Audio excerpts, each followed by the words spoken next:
शरीर की मात्र शरीर नहीं थी, वो सबके प्रति स्नेह, सद्भाव, आत्मीयता और अंतरंगता से भरा छलकता हुआ एक हृदय। और जिस तरह एकाएक वो गए, देखिए लंबी आयु आवश्यक नहीं होती बहुत काम करने के लिए। जो भी आयु हमें निर्धारित किया गया है, हम उसी, चाहे वो कुछ अल्पायु में चले, लेकिन न जाने उपलब्धियों के कितने शिखर होने चाहिए, कितने शिखर नहीं। मैं कोई प्रयोग भी नहीं कर रहा, कहूँगा तो बात आगे बहुत ही हो जाएगी, लेकिन आप देख लीजिए उन्होंने शुरू किया एक साहित्यकार के और जब वो प्राध्यापक थे, हमारे डॉक्टर रमननाथ सिन्हा जी मेरी बात की तस्दीक करेंगे, उस समय इनका एक निबंधों का संग्रह आया, लिफाफा देखकर, वो अपने ढंग का अनूठा संग्रह।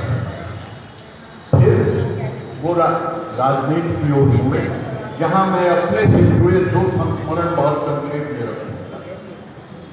जब बिहार का जन आंदोलन शुरू हुआ तो शैलेंद्र जी वो पहले व्यक्ति थे जिन्होंने आंदोलन से जुड़े कवियों, सिर्फ पटना के कवियों की नहीं, बिहार के हर कोने के कवियों की रचनाएं मांगी और आंदोलन की कविताएं शुरू करके उसका संपादन किया और उस प्रकाशन संस्था का नाम रखा शब्द देव।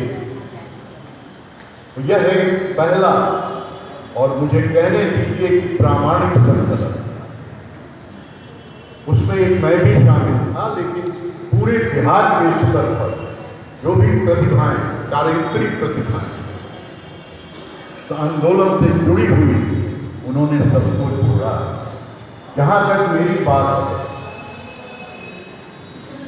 उन्होंने मेरी एक कविता उन दिनों बहुत सराही गई थी कि जुल्म का चक्कर और तबाही कितने दिन, सच कहने की कहो मनाही कितने दिन, ये गोली बंदूक सिपाही कितने दिन।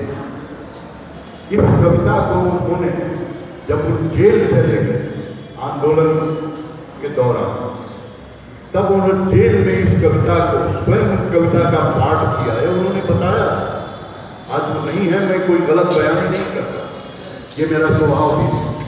और जो भी युवा और छात्र गया सेंट्रल जेल में बंद थे, वो सब संवेद स्वर में इसको गाते थे। एक स्लोगन की तरह ये कविता हो गई। दूसरी बात, जब इमरजेंसी में सुशील जी ढील दी गई और चुनाव घोषित हुए, तो उन्होंने मुझसे कहा कि मैं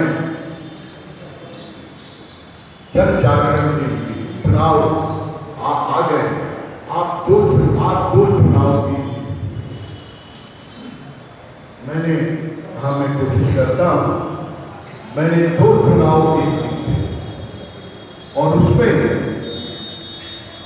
एक पहला गीत था, उस समय एक नारा था कि अभी नहीं तो कभी, नाउ एंड नेवर, अभी नहीं तो कभी नहीं। मैंने इसी को मुखड़ा बना के कहा कि हो जाओ तैयार साथियों, अभी नहीं तो कभी नहीं।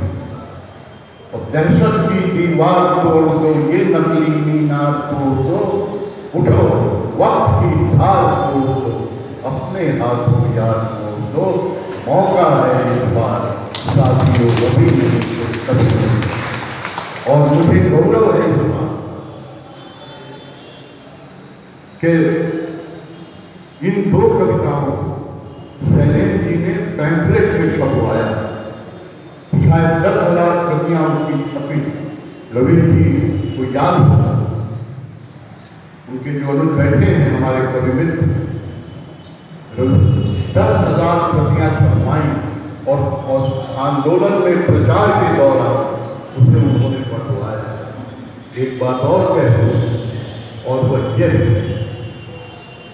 कि आंदोलन बनवाया। और यह कविता जब मुजफ्फरपुर में गई, ये पैंफलेट मुजफ्फरपुर में जब गए, तब उस समय मुजफ्फरपुर से जॉर्ज फर्नांडिस चुनाव लड़े, उन पर बड़ौदा डायनामाइट का केस वो बंद थे, सलाखों के पीछे।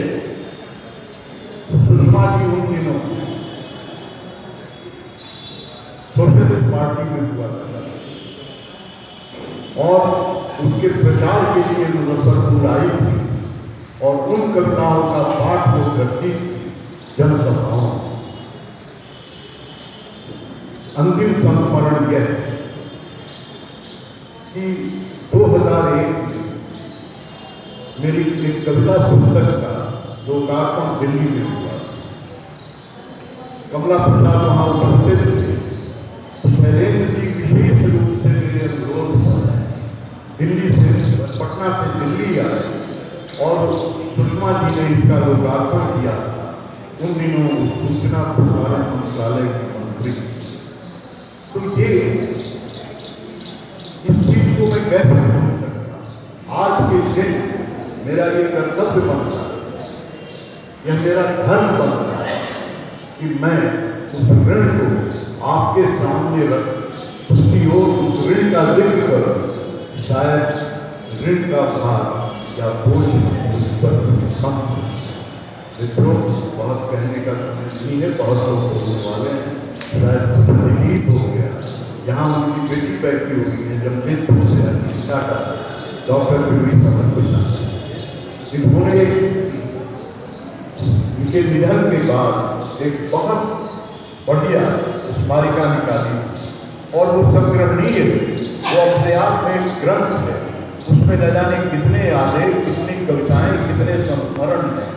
वह यह काम उस बेटी ने किया है और वह बेटी हमारी आज बैठी हुई है।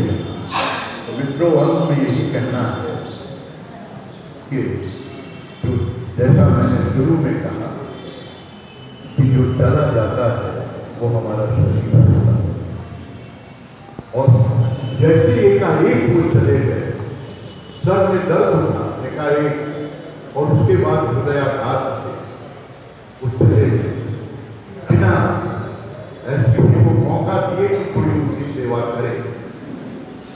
तो दिक्कत ही पड़ती है कि बड़ा वो आदमी जो जिंदगी भर काम करता है, बड़ा वो आदमी जो जिंदगी भर काम करता है, बड़ी वो रूह जो रोए बिना तन से निकलती। और इसलिए शैलेंद्र की एक बड़ी रूह थे, एक महान आत्मा थे।